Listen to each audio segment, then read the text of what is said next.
But since you've been talking about making reference to a number of bills, I'll come to one bill that we've had extensive discussions with you on, apart from the affirmative action, the RTI. This one was very big and continues to be big. That's the LGBTQ plus bill. I see that smile on your face because you saw that coming. Some are wondering, did it actually die with the last parliament? We know it was passed, it was supposed to go for assent by the president, and we had a case at the Supreme Court. A number of things have come up when it comes to that. Is it the end of the LGBTQI bill, you'd say? Well, I don't think that is the end of the LGBTQ bill. The former president has taken an intransigent position, you know, regarding issues relating to LGBTQ. Right from the former president, Rawlings, may his soul rest in peace, he came out clearly to say that it won't happen during his lifetime. Yeah. Or during his tenure of office as president. President Kufuor came and said that the issues relating to LGBTQ is not known to us. It's foreign to our culture. So he is not going to agree to such a thing to happen. The late President Mills came to the throne as president and also said that never on earth will he endorse LGBTQ in Ghana. Is forbidden. President John Mahama came and said the same thing to LGBTQ. So we've not seen the activities of the LGBTQ. It was only when former President Nana Akufo-Addo made a categorical statement that the LGBTQ is bound to happen. Then, and that a discussion would have to happen. Yes. When it comes to that. Yes. I'm not sure it was categorical that it's bound to happen. Well, well, if he said that, just like the way other presidents, successive presidents have been making the assertion that it will not happen.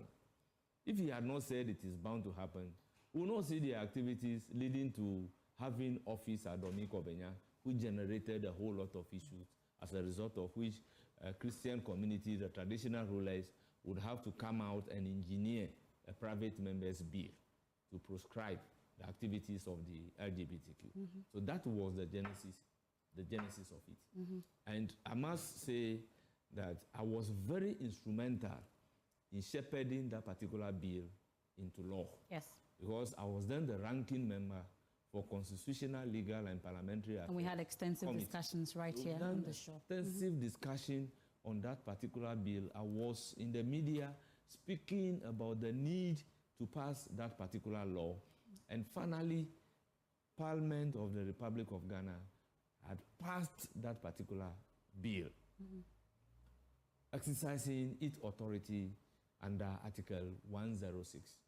But Article 106, after the passage of the law, 7 and 8 would then be invoked, because after Parliament has passed the bill into law, it will not become a full law until it's given an assent by the President of the Republic of Ghana. And that did not happen. Article 106(7). And the procedure is spelled out that in the event that the President have a cause not to assent to the bill, then he must inform Parliament the reason. First, he must signify within 7 days his willingness to assent to the bill or not. And within 14 days, tell Parliament the reason for his inability to assent to the bill in case that he would not assent to the bill. And he even have the opportunity to proffer amendments to the bill. Then the Parliament will go ahead and consider the reason and the proposed amendment and go further to take step. Or if the Parliament is convinced that the bill should be passed or should be assented to the way it is, then Parliament will, by a two-thirds majority, force the President to assent to the bill. But here lies the case.